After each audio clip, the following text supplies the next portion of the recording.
Okay, enough of that. Although I'd rather just talk about the building. But I thought I'd start out just to give you a little bit about my brother and kind of give you an idea. So my little brother, John Randolph Hall, was born on Sunday, March 21st, 1948 at, oh, okay. Is that one of you? Okay, happy birthday for March 21st. Anyway, at 2:13 in Glendale, California, the circumference of his very perfect blue-eyed, blonde-haired baby's head measured 21 inches. The first page of Mother's official Randy scrapbook features a large professional portrait of her one and only son. And with his hair combed into a little peak at the top of his forehead, he had an unusually beguiling appeal. His eyes seemed to look off to the left as if he's seeing something special. His tiny little fist is clutched and it touches his mouth as if he's awestruck by life. Is he seeing shadows of light and dark, or the wonder, the pure wonder of our mother's face? 4 years later, in a letter Mom typed and folded onto an envelope that she placed in her scrapbook, she wrote, "Randy doesn't want to leave the house too much. He won't go outside unless Jack and I are working in the yard. He's afraid of airplanes. We can't tell whether it's the sound or the sight. We've taken him to the airport a few times. He loves to watch them take off and land with no fear. He can't stand it at home, though, and he won't tell us why. There are times when I just really don't know how to handle Randy." For many years, when we were young, I saw Randy as an inexplicable burden. He was a nuisance. He was a scaredy cat, and he was a crybaby. Really. And as we got older, he became more of a kind of an absent presence. I avoided him as, of course, my life got busier, of course, and his got smaller, but more difficult.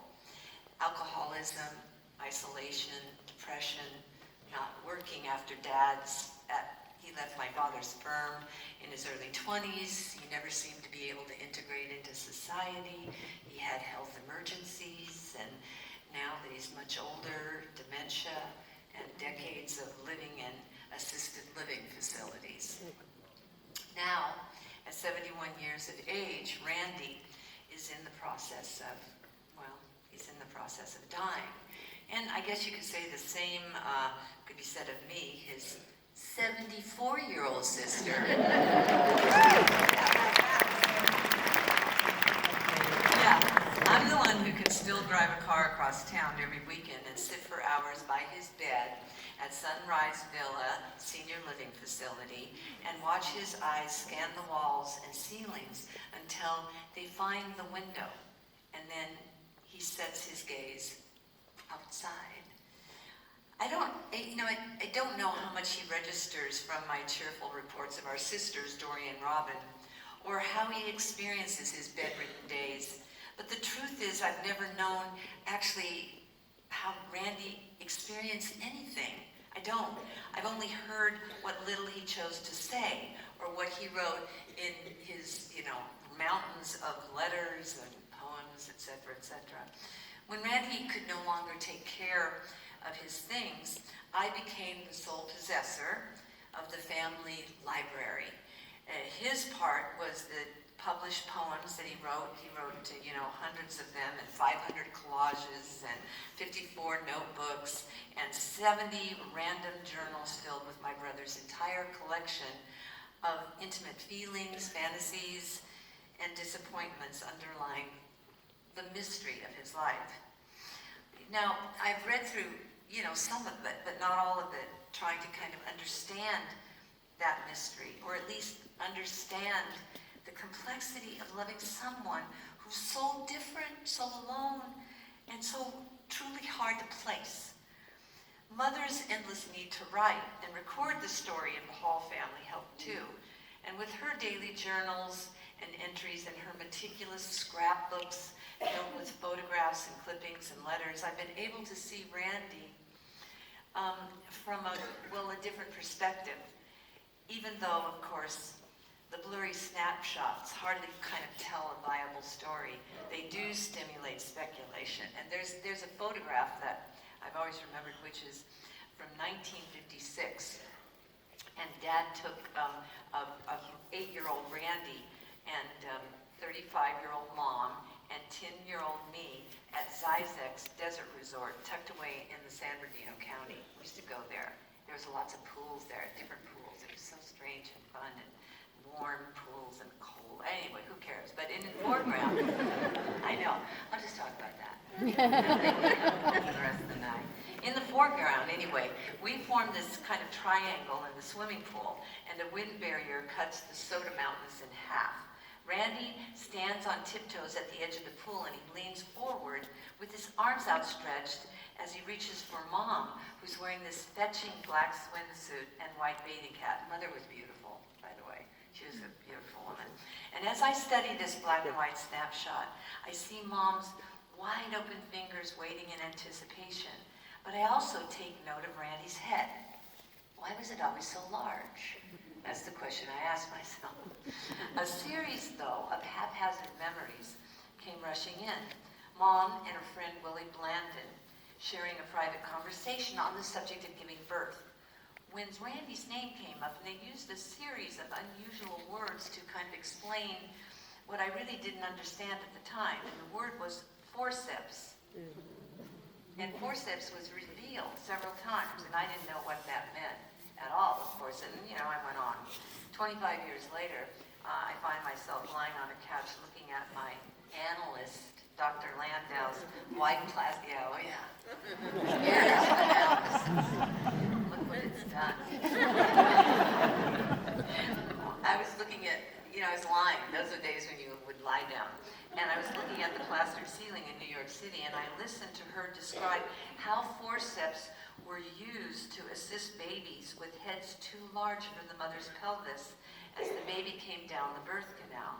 And if pulled too hard, some infants would have lasting psychological issues. She described learning difficulties in children that could be traced back to birth patterns, and these included issues relating to stress, decision-making, and for some, even the inability to initiate and complete tasks. As she went on, I kept thinking of all the assumptions that, I'd made about my brother Randy and his so-called problems. Had he been the victim of a botched medical procedure pulling him into life? I never even had the courage to question Mom. I never asked her if Randy had had a difficult birth. I never asked her what it was like for her to have a son like Randy. I must have been afraid of her responses. I didn't want to know her sadness. I didn't want to know anything about those parts of my mother's life, not only back then, but for a very long time after. Now, of course, as life would have it, I do study her journals and her scrapbooks and her photographs and letters, looking for clues about Randy. When I look back at the photograph, there's another photograph of the three of us, the one I'd mentioned before, at Zizek's Desert Resort. I see the distance between Randy's outstretched arms and my mother's waiting hands. And when Dad clicked the camera, before the instant Randy leapt into the pool, I don't think he could have foreseen the enormity of the challenges that were yet to come. Mom did, though. Mom knew. But here's another one of his journal entries. In one of his journals, he wrote, and this explains a little bit about Randy. I've always been the never-ready boy, the stunted boy, slow to catch on to the world and the people in it. It took time to find out where I belonged, and the simple answer is nowhere. This morning, in front of my window, seabirds glide. Their feathered bodies lay grace to the shame. I watch and I think how clumsy I am, how my abilities do not suit me. I've spent a life nesting over fear and regret. I am not an airborne soul. I never once reached for what was just beyond my window. I don't know, why was my brother's life so fraught with fear and anxiety? Even though we shared, of course, the same parents, the same schools, why? I don't know. Why were we so different? Why did he live out his life without making even one good friend? Why couldn't he stop drinking? How come he came to write, I mean? How come he did come to write with this kind of lightning street clarity and beauty? As a younger man, exactly when I don't know, he wrote another entry in his journal about his life and about writing.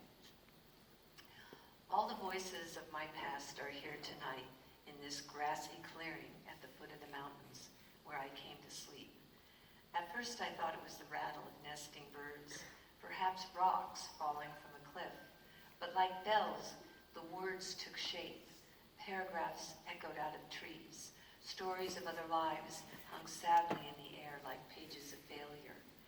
I did not want to listen until I heard my own voice high on the flat face of the mountains. I heard it barely stumbling over the meadows. I heard it echoing out of the trees.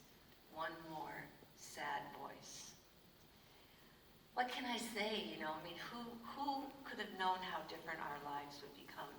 And within those differences, how much could be the same? I wanted to write Randy's story and my story of being his sister, in part, of course, to even understand him better, but also because there are so many people who live through the sorrow and pain of not knowing how to manage, a family member who doesn't fit in or follow the paths the rest of us take, who scares some of us away, but who still loves us in his or her way.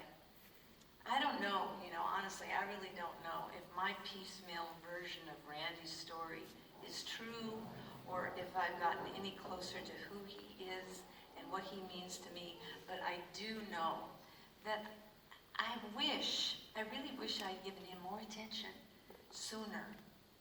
Dear, dear Randy, as my old friend Gene Stein would have said, dear, dear Randy, I do love you. Okay, that's it for that part. I'm going to go sit down.